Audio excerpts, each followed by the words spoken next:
been said that the issue of dreamers, the young people who are brought to this country as children by their parents, is the civil rights movement of our time.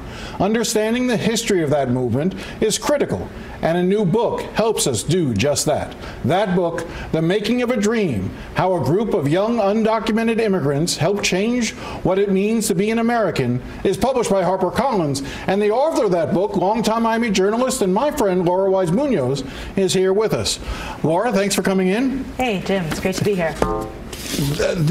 I have to admit, I have not read it, but I'm looking very much forward to doing so. Let's talk about this. First, why did you want to tackle this subject in book form?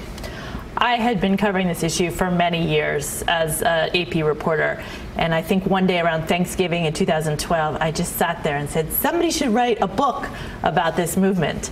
And I was with my brother, and he turned to me and said, you're an immigration reporter, and, you know, what are you waiting for? This notion that this is sort of the civil rights movement of our time, do you believe that? I do. I think it really encompasses much more than just a very narrow group of people who have been eligible for DACA and the DREAM Act. It's about people who live in this country, who work, who contribute, whose taxes we take, whose labor we accept, who don't have fundamental basic civil rights.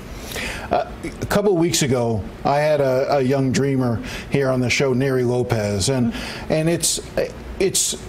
I think it's important to understand and see the people affected by this and not just talk about in the abstract and the numbers as often we do. I want to play a little bit of sound. Sure. I know you know these stories well, but anytime I can help my audience relive some of this as well.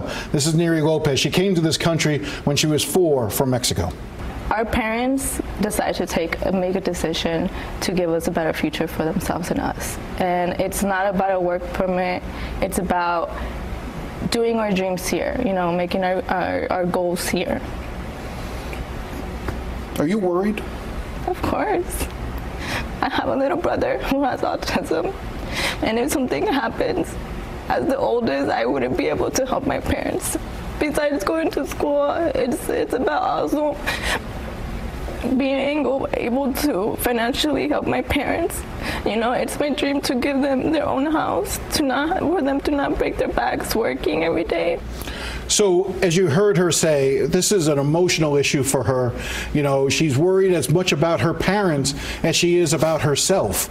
You find that a lot? I did, and that was actually surprising to me. It shouldn't have been, but Marie Gonzalez, who's one of the main characters, her father actually worked for Governor Bob Holden in Missouri, and he was a hero during the anthrax scare, and then someone called anonymous tip and outed him as being undocumented, and she was one of the first dreamers brought to Washington who talked about her case, and she talked about this sort of nausea that she felt every time she had to get up and talk about, I came here, you know, through no fault of my own, because she felt like she was throwing her parents under the bus. And I think that's been really, really hard for a lot of undocumented youth as they talk about this issue.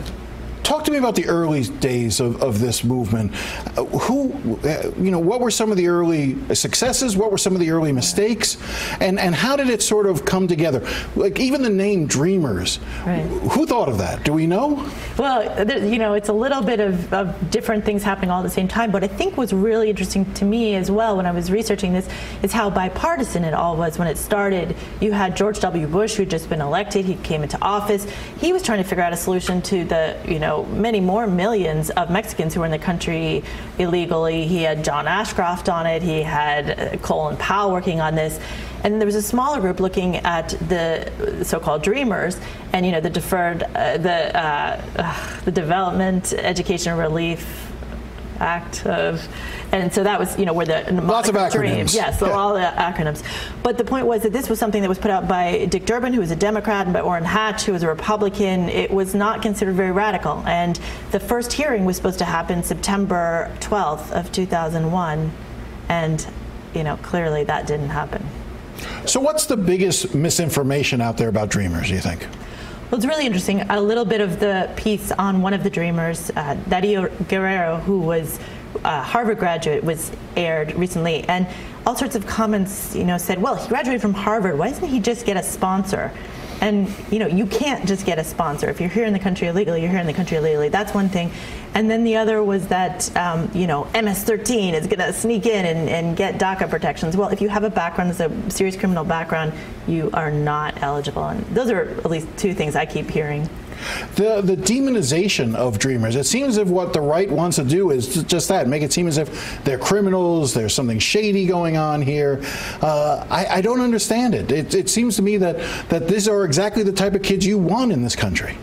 I think they are, and there's also lots of kids. There's kids who went to Harvard, but one of the kids in my book isn't even eligible for the DREAM Act. He came in 2 months after his 16th birthday, and he works as HIV education coordinator and is now getting his license to be a nursing assistant. See, that's the other thing that I find so fascinating about this, and you and I were talking about it during the break.